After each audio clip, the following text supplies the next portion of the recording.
information relative to what's being done. I think the challenge is what is being done is not nearly enough.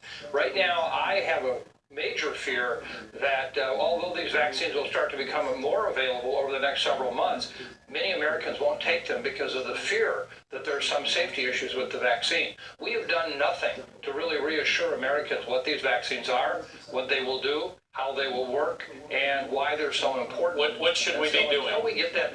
What should we be doing? Yeah, we need to. Now's a good time to start with the reassurance, Michael. Now's a good time. I'm happy to do that and tell you that these vaccines are going to make all the difference between dying from this virus and living and beating this virus. These vaccines are going to be very safe relative to any other vaccines we use out there. These vaccines are going to likely be quite effective, at least in the earliest days.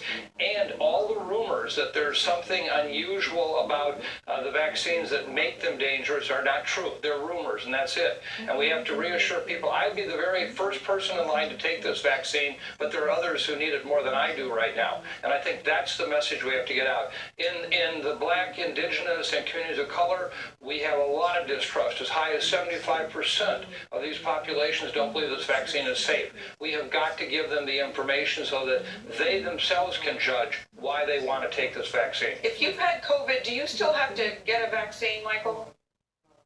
Yes, at this point we're saying go ahead and get a vaccine again to make sure that you have adequate protection. We believe that a clinical case will give you good protection, but we want to be sure. So rather than trying to distinguish who has and who hasn't had it, everyone will basically be in line for the vaccine according to what the recommendations will be forthcoming from the CDC tomorrow. Michael, there are 100,000 people in the hospital right now.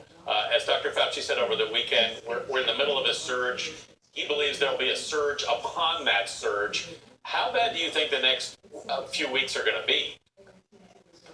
Well, it's at this point, Tony, where Alan, it's really hard to say, and I would just say Anthony, thank you. It's hard to say in the sense that we look at where we're at, 200,000. Just 2 months ago, we were at 40,000.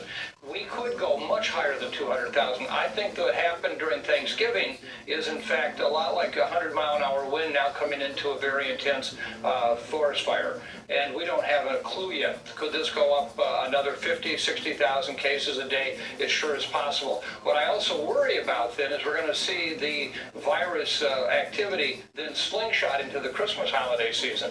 And we have many more people who are going to travel for that. Michael, a lot of people, as you know, broke the rules. Now they're going back home to families. We hear different things about quarantining. Do you still have to quarantine for 14 days? What's the answer? And then we gotta let you go, George. What's the answer? Sure, no, not 14. At this point, I think if you say 10 days, maybe even 7 days, that will be more than adequate right now for what we need to do. All right. Michael Osterholm, thank you very much.